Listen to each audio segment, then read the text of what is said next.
Okay, I'm going to start off with the Edmund Fitzgerald. She was an ore carrier that would run in the Great Lakes. She was designed to carry taconite. It's like an iron ore.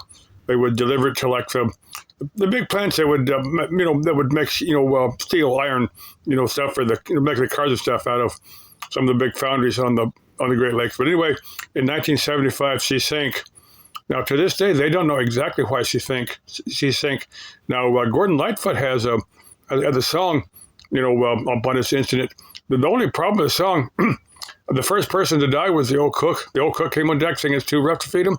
Now, the old cook had a bleeding ulcer and had actually missed wasn't on the Edmund Fitzgerald when she sank in 75. So the old cook, I'm not sure he's dead by now because he was an adult in 75, and that's 50-some years ago. But three different investigative bodies had investigated the wreck and come up with different conclusions. Even Jacques Cousteau, that famous French scuba diver, had investigated. I don't remember exactly what his conclusions were, but he had actually dove on the site. Now, there's memorials there, and I think actually prevented from actually diving on it now.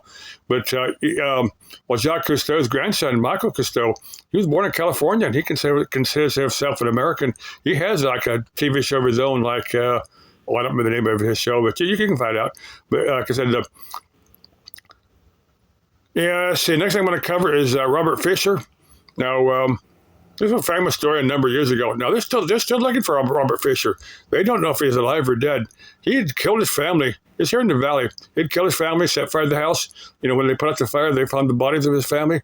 Now, they found his vehicle and his dog, somewhere here in the northern part of the state, where there's some caves and stuff. And one thought was that when he realized what he'd done, he had crawled in one of the caves and killed himself, and his bones are still out there. Another theory is that it completely planned out another life and just kind of left the vehicle and the dog as kind of a ruse, kind of making people think he'd killed himself. So if you spot Robert Fisher or someone you think is, I'm going to find out, get some of the old news articles, some of the old news clips, and post it so it says got his face out there. If you spot him, just don't approach him. Let local authorities tell them who you think that might be, so he has a chance to either clear himself or maybe taken into custody if it is Fisher.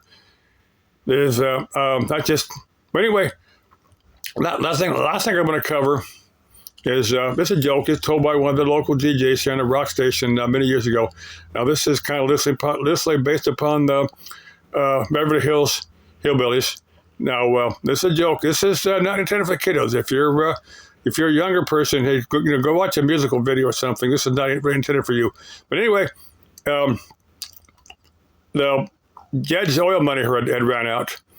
They went on welfare. The welfare money ran out. The state of California kicked the hillbillies out of California, so they went to Gila Bend, Arizona, the Gila Bend Hillbillies.